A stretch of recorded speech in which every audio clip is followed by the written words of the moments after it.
Charles, tu peux bouder tout l'après-midi si tu veux, mais cela ne changera rien.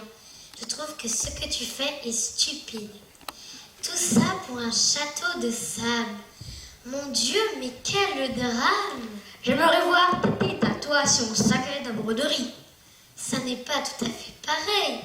Je fais la différence entre le vandalisme et la moquerie. Celui qui a placé ses pommes de terre dans ton beau fortin voulait rire un peu, voilà tout. Ce n'était pas la peine de tout démolir et de te rouler par terre. Eh bien moi, je ne ris pas et je me vengerai. Ah oui? Et comment? Une sorte d'expédition punitive. Tu verras bien. Mais Charles, je croyais qu'il n'y avait aucun secret entre nous deux. Oui, mais là, c'est la guerre. Et ce soir, je prépare une contre-offensive surprise.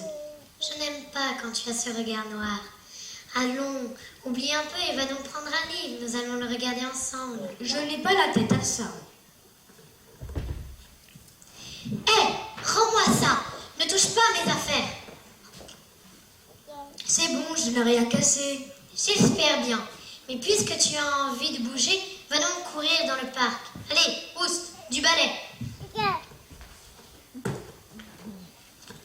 Alors, monsieur mon petit-fils s'est calmé? Pas complètement, grand-père. Il est parti courir dans le parc. Mais ne vous inquiétez pas. Il sera là de retour pour le dîner. Et peut-être même pour le goûter. C'est vrai qu'il y a une certitude avec Charles. Il ne manque aucun repas. Quel appétit! Appétit et appétit. Je pencherai plutôt pour de la gourmandise. Bah, laissons quelques plaisirs à cet enfant. Il a perdu ses parents à l'âge de 6 ans. Bien sûr, mais cela n'explique pas tout. Que veux-tu dire, Marie? Eh bien, je pense que, orphelin ou pas, Charles reste un garçon comme les autres, avec ses caprices, ses colères, sa paresse à l'école. Je pense qu'un peu plus de rigueur, une remarque par-ci, par-là... Peut-être, mais je suis si fatiguée. Ne les laisse pas des enfants quand on a mon âge. Allons, grand-père, je suis là, et vous savez bien que Charles m'écoute. Il faut reconnaître qu'entre vous deux, il y a quelque chose. Sais-tu ce qu'il m'a dit hier à la promenade? Si le bonheur avait un prénom, il s'appellerait Marie, comme toi. C'est beau, mais cela ne remplacera jamais une mère. Tiens, tu es revenu très tôt. Oui, je m'ennuie à marche tout seul, et je crois que l'heure de goûter n'est pas très loin.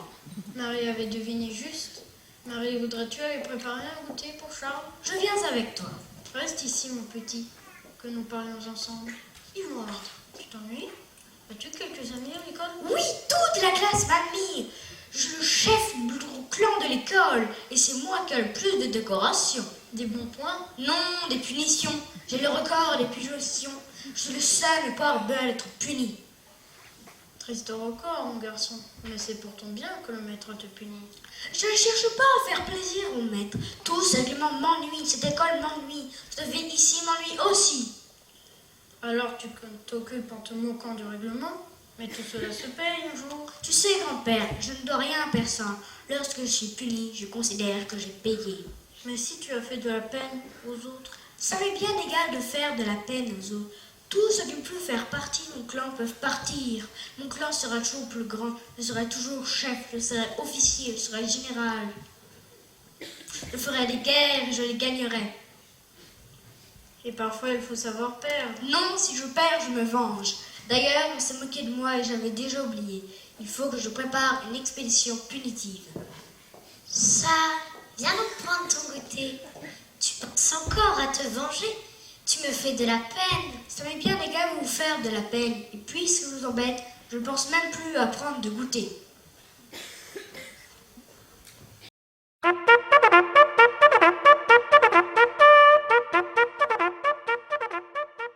Noble galette, que ton nom soit immortel en notre histoire, qu'il soit anobli par la gloire d'une vaillante promotion.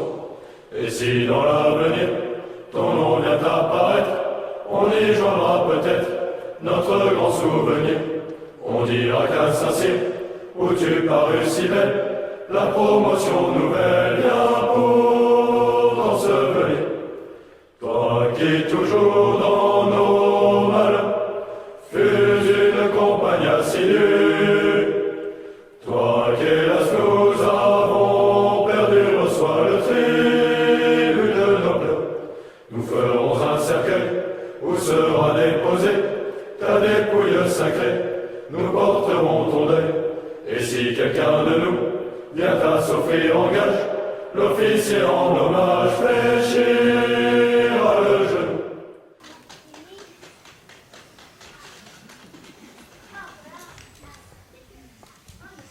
Mes amis, mangeons et buvons, car demain nous mourrons. Et Foucault, qui n'est pas encore là, mais que fait-il? Eh bien, soit il est encore aux oreilles, soit il est fourré, c'est ça? Mimi! Ah, ça, Mimi. Heureusement qu'elle n'est pas des nôtres ce soir. Comment peut-on avoir si bon goût pour le vin, un goût si vulgaire pour les femmes? Oui, elle ne veut pas ce qu'elle écoute. Bah, cette histoire d'amour ne durera pas. Foucault a bien de quoi s'offrir toutes les amours qui passent. Je l'aime bien, ce Foucault. Il a raison. Finalement, il n'y a qu'une question importante. Que dis-je? Fondamentale. Dans la vie, est-ce l'heure de boire ou de manger? Tiens, vous connaissez la dernière? Non, raconte. C'est à propos de l'aumônier. Figurez-vous qu'hier, lors de la messe de promotion, il nous a confié qu'il priait tous les jours pour nous, pour que nous soyons les saints de demain. Un saint parmi nous, la bonne blague. Il est tentant, cet aumônier. À mon avis, il s'est trompé de lieu. Ici, ce n'est pas un couvent ou un monastère. Ne ris pas trop vite. Ah ça, cela pourrait être toi. Qui sait? Ah, moi, certainement pas. J'ai déjà ça des millions. Allez voir, Marguerite, c'est certainement Foucault. Il va être furieux. Nous avons fini tout le champagne. Monsieur de Vallombrosa. Qu'y a-t-il? Monsieur de Vallombrosa. Il y a à la porte un monsieur, enfin un mendiant, qui souhaite entrer. Je lui ai dit de passer son chemin, mais il insiste. Enfin, Marguerite, faites quelque chose. Au besoin, appelez les gendarmes. C'est que, justement, les gendarmes sont avec lui. Cet homme n'est rien comprendre.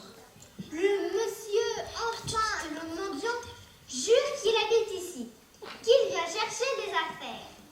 Les gendarmes s'impatientent. Je suis terriblement gênée. Monsieur ne voudrait-il pas venir avec moi? Faites donc entrer tout ce bon monde, Marguerite. Je vais m'en occuper. Un mendiant. Il nous manquait un mendiant. Vous voyez, s'il a faim, il reste encore un peu de foie gras.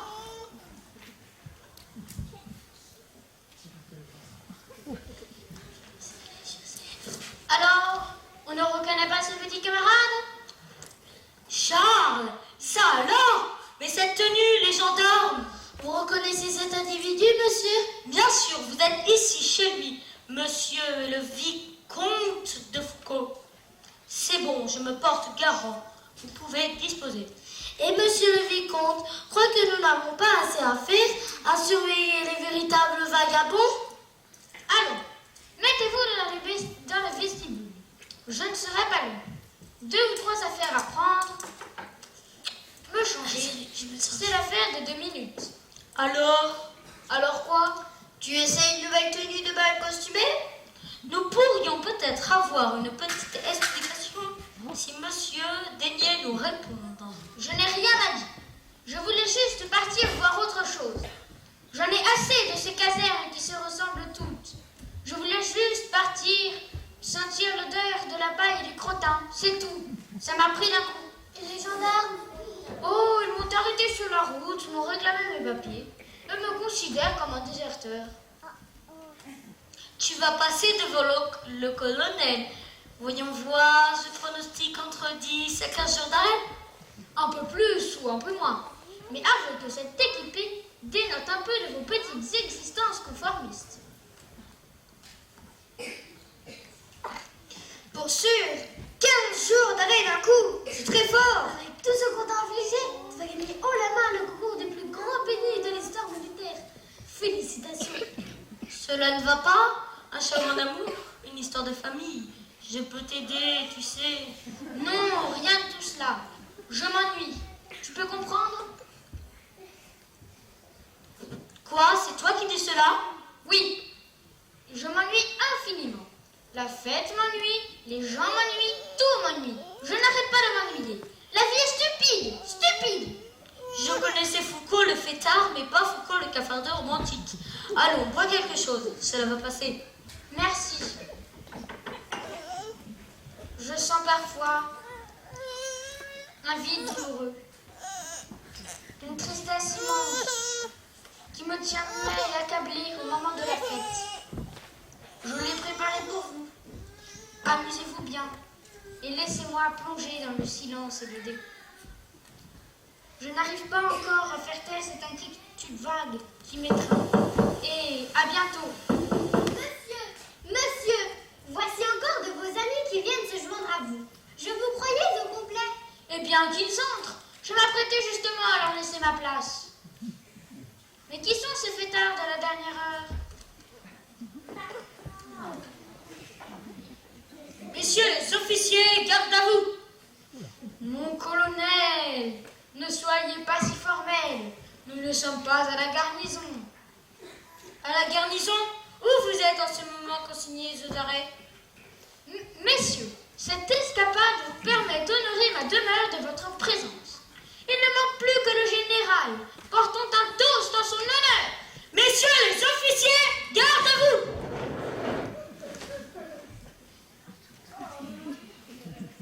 Voici donc comment l'officier Charles de Foucault occupe ses soirées. Du vin?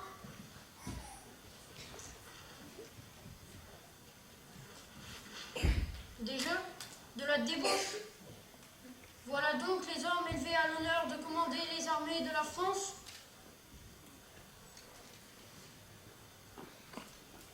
Mon général, l'officier Foucault, est désespérant. Il ne pense qu'à s'amuser, il ne fait que ce qu'il veut. Je lui ai collé 15 jours d'arrêt, et le voilà. J'ai même fait un total. En un an, il a été puni 45 fois et a reçu 75 jours de consigne. De mémoire d'homme, c'est un record. Quel gâchis d'utiliser ainsi une si bonne mémoire. C'est un peu pour épater la galerie. Mais l'homme, au fond de son cœur, que vaut-il? Il est plein de morgue et de suffisance. Savez-vous que monsieur refuse de se déranger pour toucher sa solde? Il est trop occupé à dépenser la fortune de son héritage en des fêtes et en des boissons. Peu importe. J'ai eu des fils. Je m'y connais, un homme.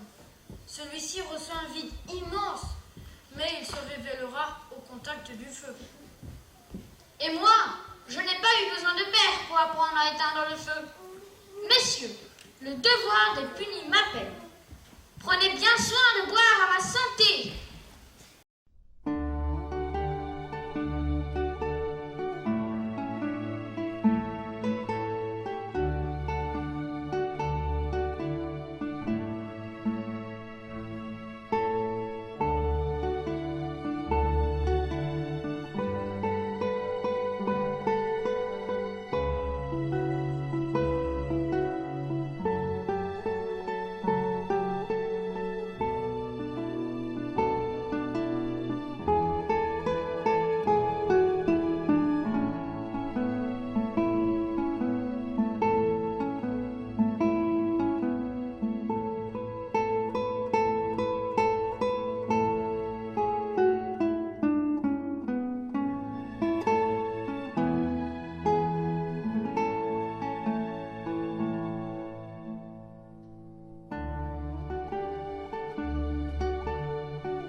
va te plaire. Je te connais bien, mon chou. Devine un peu ce que c'est. Tu veux un indice? Alors, tu donnes ta langue au chat? Attention, ferme les yeux. Je vais me retourner. Coquin, tu triches. Maintenant, tu peux regarder. Comment me trouves-tu avec ce collier? Incroyable, incroyable. Que se passe-t-il? Mon ancien régiment est en difficulté. Un escadron a essuyé des tirs lors d'une embuscade en Tunisie. Il y a plusieurs morts. Tu vois, tu l'as acheté belle. Ce n'est pas ici à Evian que tu risques de te faire tirer dessus. Justement, ici je m'ennuie à mourir dans cette vie sans surprise. Je dois rejoindre mes camarades. Tu ne vas pas partir comme ça. Tu as déjà été renvoyé de l'armée à cause de moi. Et tu crois qu'ils te reprendront aussi facilement? Je ne peux pas rester enseveli entre des draps de lit et un tapis de jeu pendant que mes camarades se font tirer comme des lapins. Je me présenterai comme simple soldat. Et moi? Mais je ne t'emmène pas. Cette fois-ci, c'est au combat que je pars. Allons, Charles. Ne sois pas si impulsif. Tes camarades sont morts. Et je veux les venger. Je veux me venger de cette vie si insipide. C'est au combat que je pars. Et je me battrai pour le succès des armes de la France. Je veux aller faire cette guerre. Je veux écrire l'histoire. Mon histoire. Notre histoire, Charles. Je veux conquérir ma vie. Je veux découvrir mon cœur. Tu m'inquiètes, Charles. Tu m'oublies. Tu ne te soucies pas de moi. Ne crains rien. Tu ne manqueras de rien. Que vais-je faire pendant ton absence? Quel ennui! Ce n'est pas qu'une absence, Mimi. C'est au combat que je pars. Je sens que je pars pour toujours. Je vais te laisser quelques biens. Mais je me moque de tes biens. Es-tu comme tes camarades qui me regardent comme une fille vulgaire? Crois-tu que ce soit ton or qui m'attire? C'est ton cœur que je veux, Charles. Mon cœur qui fuit. Ton cœur qui a peur. Mon cœur qui ne sait pas se donner. Ton cœur qui ne m'aime pas. Mon cœur qui ne sait pas aimer. Comme tu aimais te reposer quand je chantais pour toi. Le silence du désert m'appelle. Comme tu aimais te reposer dans mes bras. Mon âme frémit en moi, mes camarades m'appellent. Entends-tu cette mélodie de l'Orient? Perçois-tu les mystères de cette terre? Elle y sera une mère pour moi. Je deviendrai un homme. J'étais la compagne de tes joies. C'est cette terre qui désormais m'attire. C'est elle que je veux conquérir. C'est à elle que je veux m'unir. Tu délires, Charles. Tes camarades sont morts et enfuis sous cette terre aride. Je veux aller y vivre et m'y enfouir. Tu es fou, et je ne peux rien pour toi. Après la Tunisie, le Maroc. Sais-tu que nous n'avons pas encore de carte du Maroc? Sais-tu que les étrangers y sont interdits sous peine de mort? Je trouverai un moyen de m'y faufiler. Pense à tout ce que je pourrais y faire. Je trouverai un moyen de servir mon pays. Sais-tu que...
l'a caché dans un pli de mon turban.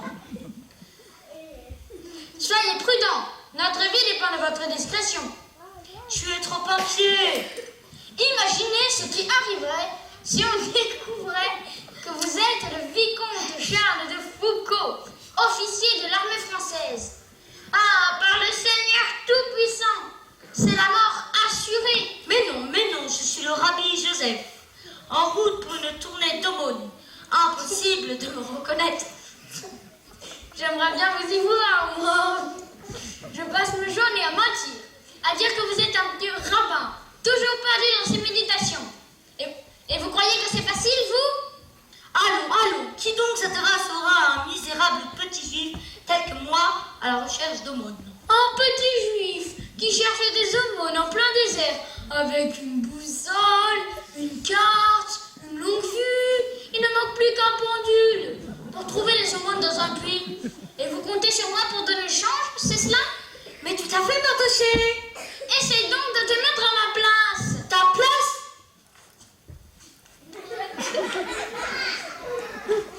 Ça va mieux comme ça, hein? Regarde, calme-toi. Regarde, personne ne fait attention à notre dispute. Salam alaikum, mes amis. Comment ça va? Il fait beau, n'est-ce pas? Vous discutez, n'est-ce pas? Je peux vous aider, n'est-ce pas? Salam alaikum. Alaikum salam. Il fait beau, il fait très beau. On est content d'être là. Qu'est-ce que vous faites? Qu'est-ce que vous faites caché derrière ce mur? Avec mon maître, le rabbi Joseph, nous sommes en voyage.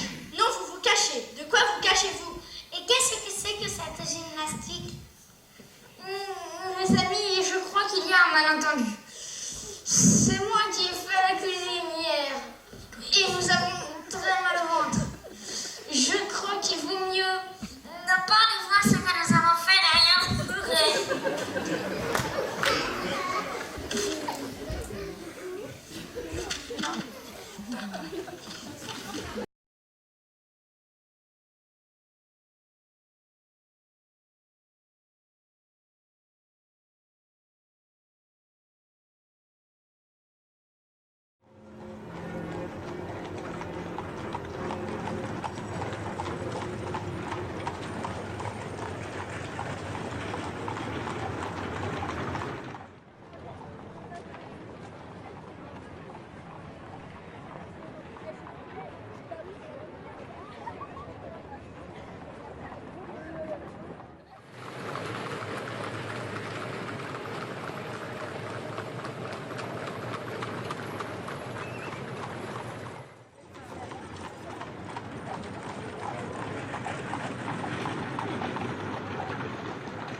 Pourquoi fait-il si sombre?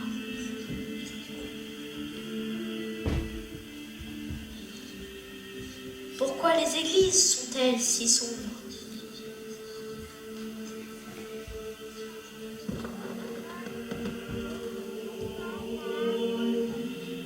Pourquoi les murs résonnent-ils?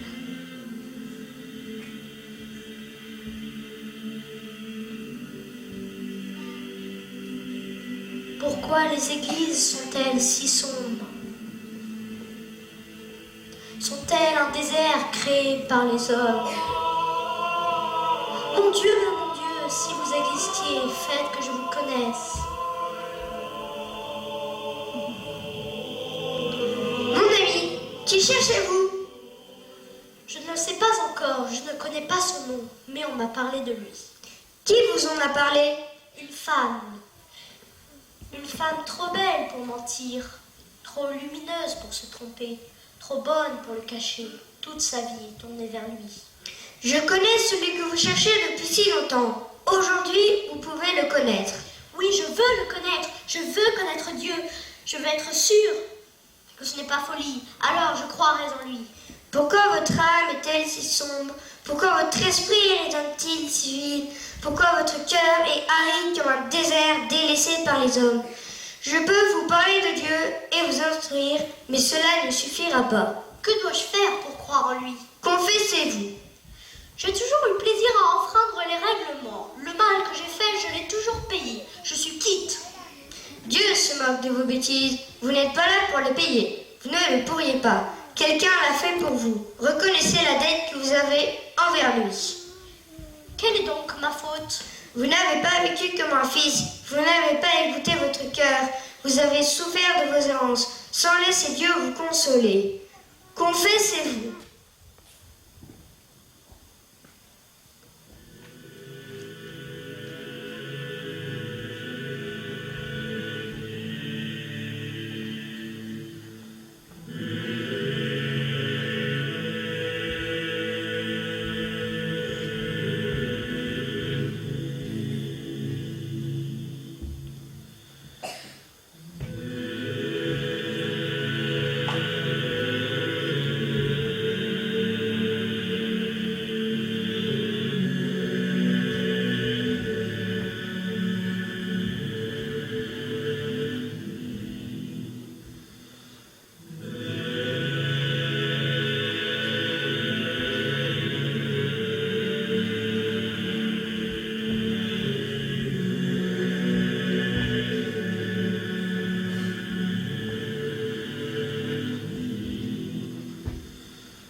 Je ne vivrai désormais que pour lui.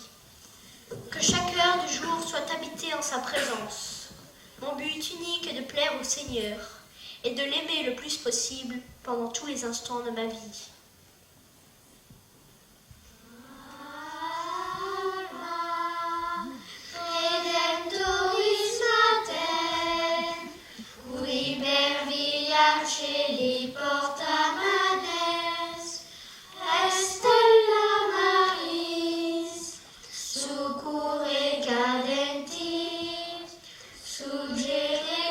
Curato pulo, dunque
Cela se voit au premier coup d'œil.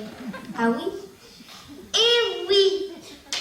Si vous balayez pour que ce soit propre, vous vous y prendriez autrement, ma sœur. Et comment va Charles, notre nouveau jardinier? Oh, ma sœur, c'est un vrai saint. Les pauvres se précipitent chez lui et il leur distribue presque toute sa nourriture. Est-il bien logé au moins? Lui avez-vous montré comment s'installer au mieux dans sa cellule? Pensez-vous, il n'en a pas voulu et m'a demandé la permission de s'installer dans la cabane du potager. La cabane aux outils? Mais elle est minuscule! Je sais bien, mais il m'a dit qu'il cherchait la simplicité. Alors, je n'ai pas insisté. Il mène une vie digne d'un ermite du désert. Cet homme est vraiment étrange. Il a déjà passé 7 ans reclus chez les trappistes. Et voilà donc qu'il y trouve la vie trop confortable. Trop confortable. Les trappistes. Et vient prendre la dernière place dans notre monastère en Syrie. Savez-vous ce qu'il a dit hier à sœur Dominique lorsqu'elle lui a rapporté ces bruits qui circulent sur son identité? Les rumeurs qui le présentent comme un ancien vicomte, richissime et seul? Exactement.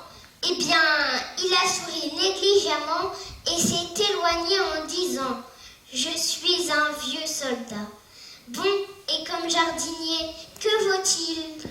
Vous savez, il est beaucoup plus à la chapelle qu'au jardin. Disons que c'est pour l'amour de Dieu qu'il jardine. Je vois. Du coup, il y a quand même une chose que je ne comprends pas. Quoi donc? C'est qu'un homme comme lui n'a jamais pensé à devenir prêtre.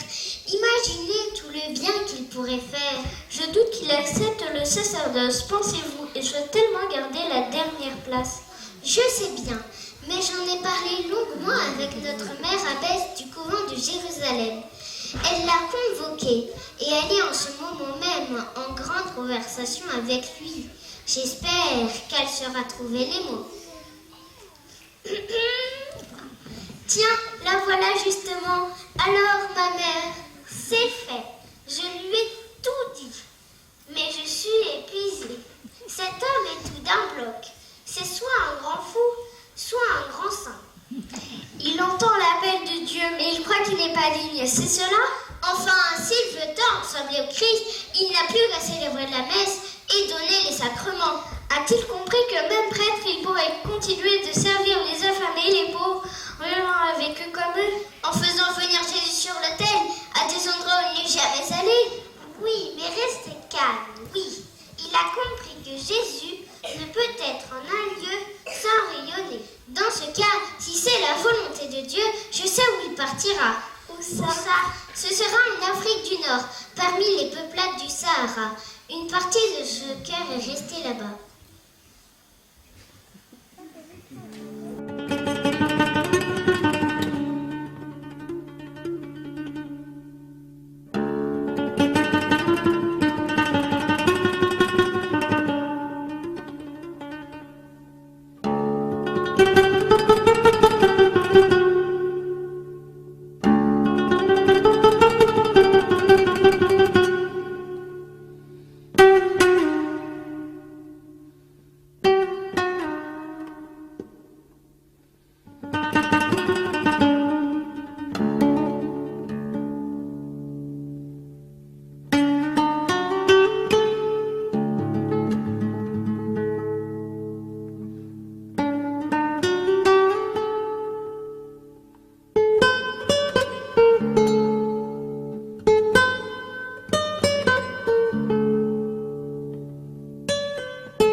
Merci, Aboula. Ton cœur est bon et Dieu te protège. C'est Jésus que tu dois remercier, car c'est lui qui me le demande. En me voyant, il doit se dire, puisque cet homme est si bon, combien son Dieu doit être bon. Kula Maratin Amitkum Haza. Ce que vous avez fait au plus petit de mes frères, c'est à moi que vous l'avez fait. Ce sera plus facile quand j'aurai fini de traduire l'évangile. Mais tu as déjà écrit tous ces livres-là sur ton bureau. C'est ça l'évangile? Non, ça c'est une grammaire et là 2 dictionnaires. Cela représente beaucoup de nuits de travail. Tu ne dors jamais, tu ne manges presque jamais. C'est l'objet blanc là-bas, dans ta chapelle, qui te retient de dormir et de te nourrir.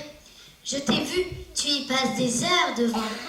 Non, l'objet blanc là-bas, comme tu le dis, c'est mon Dieu. Il se cache un peu, mais il est là, pour de vrai. Je ne peux pas le laisser seul.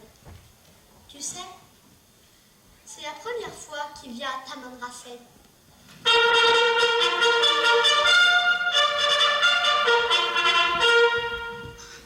Les soldats de ton armée, ils sont là. Ne vous inquiétez pas, c'est sûrement une petite visite de courtoisie. Dommage que mon clairon ait sonné avant d'arriver. Je voulais te faire la surprise. Nathalie, mon vieil ami, quelle joie! Nous sommes en patrouille dans le plateau du Hoggar. Je me suis dit qu'un petit crochet par Tamanrasset s'imposait. On ne cesse de me parler du marabout chrétien.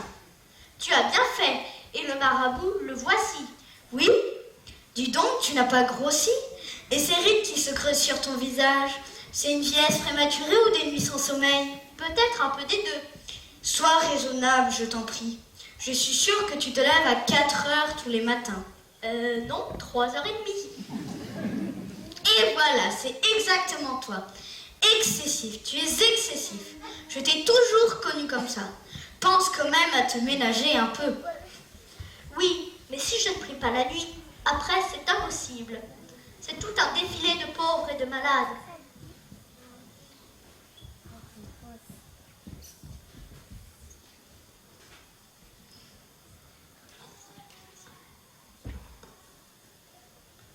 Après c'est impossible. C'est tout un défilé de pauvres et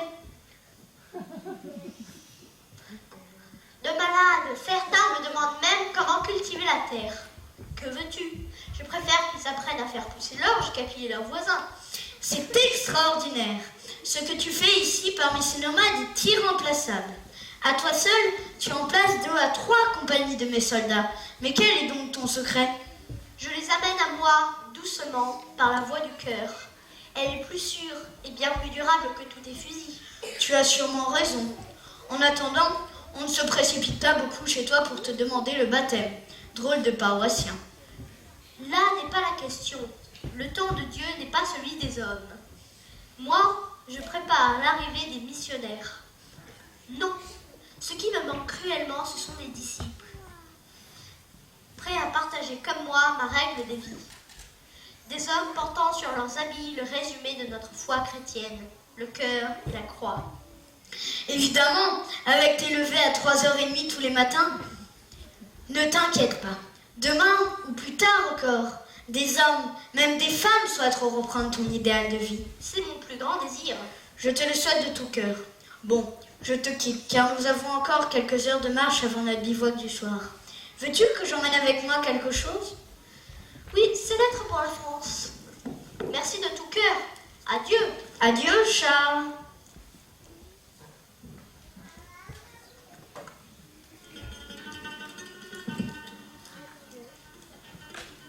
Chère Marie, ma cousine chérie, continuez au Sahara la vie cachée de Jésus, à Nazareth.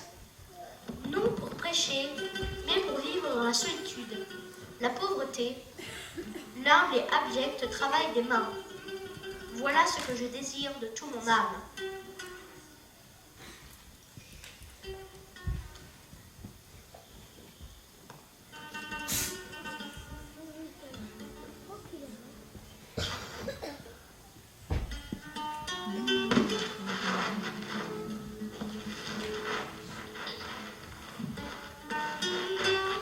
Il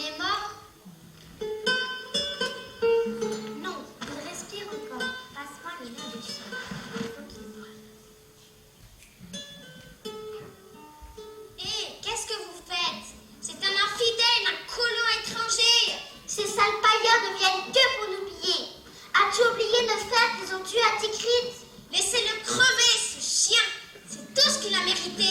Non, l'an dernier, il a sauvé toute la famille de Youssouf en apportant ses propres vivres. On ne va pas le laisser comme ça. C'est vrai que nous lui devons bien ça. Allez, toi, aide-moi, on va le mettre sur sa paillasse.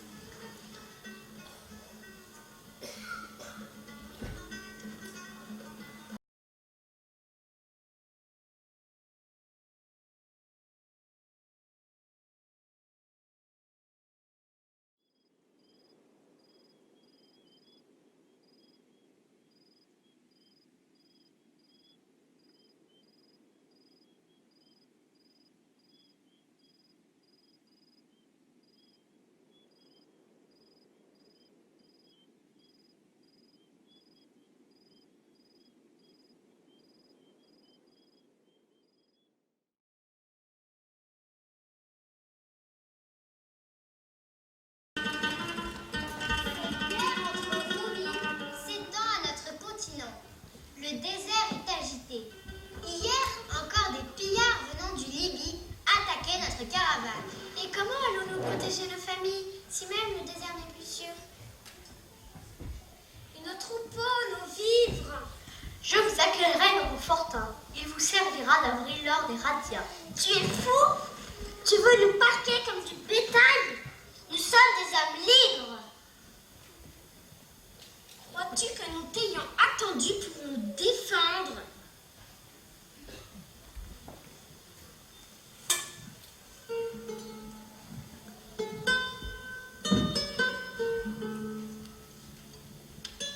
Pourquoi ne viennent-ils pas?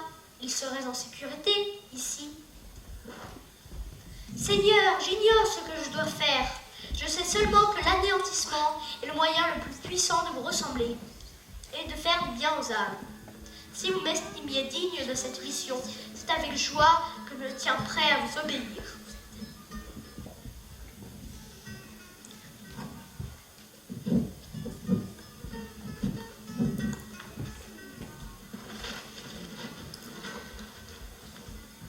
Il nous faut de l'argent. De l'or, tu veux dire? De l'or, tu veux dire? Je sais où il y en a. Tout près d'ici, dans un fortin. Tu veux qu'on attaque un fortin?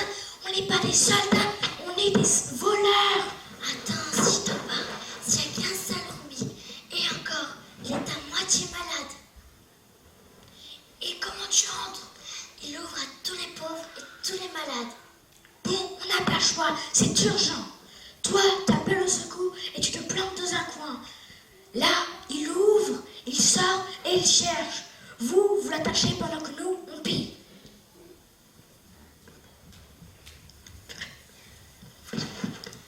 Au secours! Au secours!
Benoît Desprières, CM1.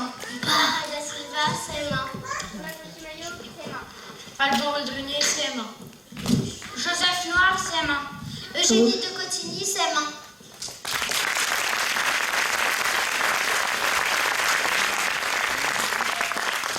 Louise Latunaire, CE2. Castille-Mouilleron, CE2. Augustin de Cotigny, C2. Joséphine Dermini, CE2. Jeanne Brando, CE2. Joseph Abagazimé, CE2. Delaunay, CE2. Joseph Rousseau, CE2. Raphaël Druidi, C2.